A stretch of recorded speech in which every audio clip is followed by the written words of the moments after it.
নমস্কাৰ বন্ধুসকল, স্বাগতম জনাইছো আমাৰ চেনেল অনলাইন সহায়লৈ। তো বন্ধুসকল, আপোনালোকৰ বাবে এটা অতি সুখবৰ আহিছে, অৰ্থাৎ আপোনালোকৰ বাবে এটা জৰুৰী খবৰ। এই জৰুৰী খবৰটো হৈছে যে আপোনালোকৰ এতিয়া বৰ্তমানতে আপোনালোকে সকলোৱে গম পায় যে বৰ্তমান আপোনালোকৰ সকলো বিদ্যালয়ৰ কাৰণে বা সকলো জিলাৰ কাৰণে আপোনালোকৰ এটা ট্ৰেইনিং আহি আছে, আৰু এই ট্ৰেইনিংটো আপোনালোকৰ হ'ব ব্লক পৰ্যায়ৰ ট্ৰেইনিং হ'ব, আৰু এই ট্ৰেইনিংটোৰ নাম হৈছে আপোনালোকৰ teaching at the right level, অৰ্থাৎ আপোনালোকৰ 4 দিনীয়া ব্লক লেভেলৰ এটা ট্ৰেইনিং হ'ব। আৰু এই ট্ৰেইনিংটো আপোনালোকৰ যিসকল শিক্ষক শিক্ষয়িত্ৰীয়ে ক্লাছ 3 পৰা 5 লৈকে ছাত্ৰ ছাত্ৰীক পঢ়ুৱায় সেইসকলৰ বাবে এই ট্ৰেইনিংটো হয়। আৰু এই ট্ৰেইনিংটো আপোনালোকৰ প্ৰত্যেকখন বিদ্যালয়ৰ পৰা আপোনালোকৰ একোজনকৈ শিক্ষক লোৱা হ'ব, আৰু এই ট্ৰেইনিংটো বিশেষকৈ আপোনালোকৰ নিম্ন প্ৰাথমিক বিদ্যালয়ৰ কাৰণে হয়। আৰু এই ট্ৰেইনিংটো আপোনালোকে মোৰ মোবাইল স্ক্ৰীনত চাব পাৰিছে যে নটিফিকেশ্যন আহি গৈছে, আৰু এই নটিফিকেশ্যনটো আপোনালোকৰ ক্লিয়াৰলি আপোনালোকৰ লিখা আছে যে প্ৰত্যেকখন বিদ্যালয়ৰ পৰা আপোনালোকৰ একোজনকৈ শিক্ষক লোৱা হ'ব, আৰু যিসকল বিদ্যালয়ত আপোনালোকৰ শিক্ষকৰ পৰিমাণ বেছি সেইখন বিদ্যালয়ৰ পৰা আপোনালোকৰ 2জন শিক্ষকো লোৱা হ'ব।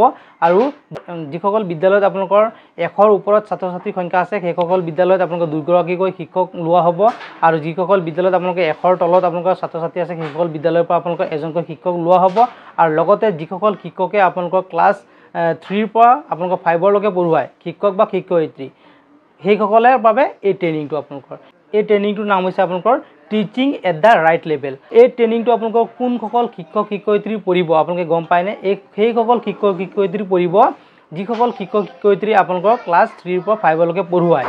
আৰু তাৰ লগতে আপোনালোকে এটা বিশেষ কাম আপোনালোকে কৰিব লাগিব আপোনালোকৰ শিক্ষা সেতু এপত, আৰু সেই কামটো হৈছে আপোনালোকক মই আজি এই ভিডিঅ'টোৰ জৰিয়তে আপোনালোকক দেখুৱাম যে আপোনালোকে শিক্ষা সেতু এপত গৈ পেলাই আপোনালোকে কি কাম এটা অতি জৰুৰী কাম এটা আপোনালোকে কৰিব লাগিব। এই কামটো কৰিলে আপোনালোকৰ এই ট্ৰেইনিঙত আপোনালোকৰ নামখিনি আপোনালোকৰ প্ৰস্তুত হ'ব, আৰু এই কামটো আপোনালোকে সকলো শিক্ষক শিক্ষয়িত্ৰীয়ে কৰাটো বাঞ্ছনীয়। গতিকে আপোনালোকে কেনেকৈ কৰিব কি কৰিব লাগিব মোৰ মোবাইল স্ক্ৰীনত আপোনালোকে এতিয়া দেখুৱাম। তো বলক আৰম্ভ কৰোঁ আজিৰ ভিডিঅ' আমাৰ মোবাইল স্ক্ৰীনৰ পৰা। আপোনালোকৰ মোবাইলত থকা ক্ৰোম ব্ৰাউজাৰটো আপোনালোকে অ'পেন কৰি ল'ব। অ'পেন কৰাৰ পাছত আপোনালোকে চাৰ্চ বাৰত আপোনালোকে টাইপ কৰিব শিক্ষা সেতু বুলি। মই আপোনালোকক টাইপ কৰি মই দেখুৱাই আছোঁ। এতিয়া টাইপ কৰাৰ পাছত আপোনালোকৰ মোবাইলত এনেকুৱা এটা ইণ্টাৰফেচ আপোনালোকে দেখিবলৈ পাব। এই ইণ্টাৰফেচটো আপোনালোকৰ মোবাইলত আহিব।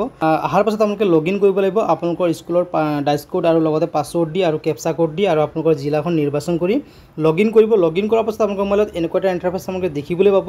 আৰু এই ইণ্টাৰফেচটো আপোনালোকৰ অহাৰ পাছত আপোনালোকে কি কৰিব, এই কাষতে আপোনালোকে চাব পাৰিছে যে 3 ডট এটা আছে। এই 3 লাইনত আপোনালোকে ক্লিক কৰিব। 3 লাইনত আপোনালোকে যেতিয়া ক্লিক কৰিব, ক্লিক কৰাৰ পাছত আপোনালোকে স্ক্ৰল ডাউন কৰিব। স্ক্ৰল ডাউন কৰাৰ পাছত আপোনালোকে ইয়াত চাব পাৰিছে লিখা আছে টিচাৰ এণ্ড ষ্টাফ লিচিনিং। ইয়াত আপোনালোকে ক্লিক কৰিব। ক্লিক কৰাৰ পাছত আপোনালোকে আকৌ স্ক্ৰল ডাউন কৰিব। স্ক্ৰল ডাউন কৰাৰ পাছত আপোনালোকে ইয়াত চাব পাৰিছে এছাইন ক্লাছ টিচাৰ। ইয়াত আপোনালোকে এছাইন ক্লাছ টিচাৰত আপোনালোকে ক্লিক কৰিব। ক্লিক কৰাৰ পাছত আপোনালোকে কি কৰিব লাগিব, ক্লিক কৰাৰ পাছত আপোনালোকৰ মোবাইলত এনেকুৱা এটা ইণ্টাৰফেচ আপোনালোকে দেখিবলৈ পাব। আৰু এই ইণ্টাৰফেচটো অহাৰ পিছত আপোনালোকে কি কৰিব লাগিব, এছাইন ক্লাছ টিচাৰ বুলি এটা প্লাছ আইকন আছে চাব পাৰিছে, ইয়াতে আপোনালোকে ক্লিক কৰিব লাগিব।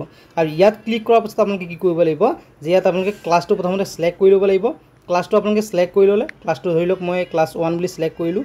ছিলেক্ট কৰাৰ পাছত আপোনালোকে কি কৰিব লাগিব, আকৌ যাব লাগিব তলতে চাব পাৰিছে ক্লাছ টিচাৰ, অৰ্থাৎ আপোনালোকে ক্লাছ 1ত কোনজন শিক্ষকে পঢ়াব সেইজন শিক্ষকক আপোনালোকে নিৰ্বাচন কৰি দিব লাগিব যে ক্লাছ 1ত আপোনালোকে অমুক শিক্ষকজনে পঢ়াব, বোলে ক্লাছ 2ত আপোনালোকৰ অমুকজন শিক্ষকে পঢ়াব, বা ক্লাছ 3ত বোলে অমুকজন শিক্ষয়িত্ৰীয়ে পঢ়াব, ক্লাছ 4ত বোলে অমুকজন শিক্ষকে পঢ়াব, ক্লাছ 5ত বোলে অমুকজন শিক্ষয়িত্ৰীয়ে পঢ়াব। তেনেকৈ আপোনালোকে প্ৰত্যেকজন শিক্ষক শিক্ষয়িত্ৰীক আপোনালোকে ক্লাছ অনুযায়ী বাছনি কৰি দিব লাগিব যে কোনটো ক্লাছত আপোনালোকে কোনজন শিক্ষকে পঢ়াব বা পঢ়ুৱাব, হয়নে? এনেকৈ আপোনালোকে বাছনি কৰিব লাগিব। বাছনি কৰিবলৈ আপোনালোকে ইয়াত ধৰি লওক এটা টিচাৰ আপোনালোকে ছিলেক্ট কৰিলে।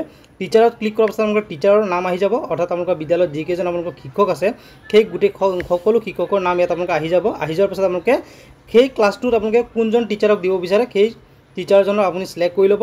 ছিলেক্ট কৰাৰ পাছত আপোনালোকে কি কৰিব, ছিলেক্ট যেতিয়া আপোনালোকে কৰিব, কৰাৰ পাছত আপোনালোকে ছাবমিট কৰি দিব।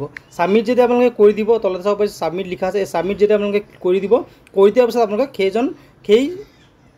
কৰি দিয়াৰ পাছত আপোনালোকে এইখিনি কাম ইয়াতে আপোনালোকৰ সমাপ্ত হৈ যাব। এনেকৈ আপোনালোকৰ বিদ্যালয়ত থকা প্ৰত্যেকজন শিক্ষক শিক্ষয়িত্ৰীক আপোনালোকে ক্লাছ অনুযায়ী আপোনালোকক ভাগ কৰি দিব যে অমুক ক্লাছত অমুকজন শিক্ষকে পঢ়াব, যে অমুক ক্লাছত অমুকজন শিক্ষয়িত্ৰীয়ে পঢ়াব, এনেকৈ ভাগ কৰিব লাগিব। ভাগ কৰি দিয়াৰ পাছত আপোনালোকৰ কাম এইখিনিতে আপোনালোকৰ শেষ হৈ যাব। গতিকে এই কথাটোৱে আছিলে যে আপোনালোকক এনেকৈ আপোনালোকে এই শিক্ষা সেতু এপটোত এইখিনি কৰণীয় আপোনালোকে কৰিব লাগিব। তো আপোনালোকে দেখিলে যে আপোনালোকে শিক্ষা সেতু এপত কি কৰিব লাগিব, এই কামটো আপোনালোকে অতি শীঘ্ৰে কৰি ল'ব। আৰু লগতে যদি আপোনালোকে এই ভিডিঅ'টো ভাল পালে তেতিয়া ভিডিঅ'টো লাইক কৰিব আৰু কমেণ্ট কৰিব আৰু শ্বেয়াৰ কৰি দিব যাতে সকলো শিক্ষক শিক্ষয়িত্ৰীয়ে এই কথাটো গম পায়।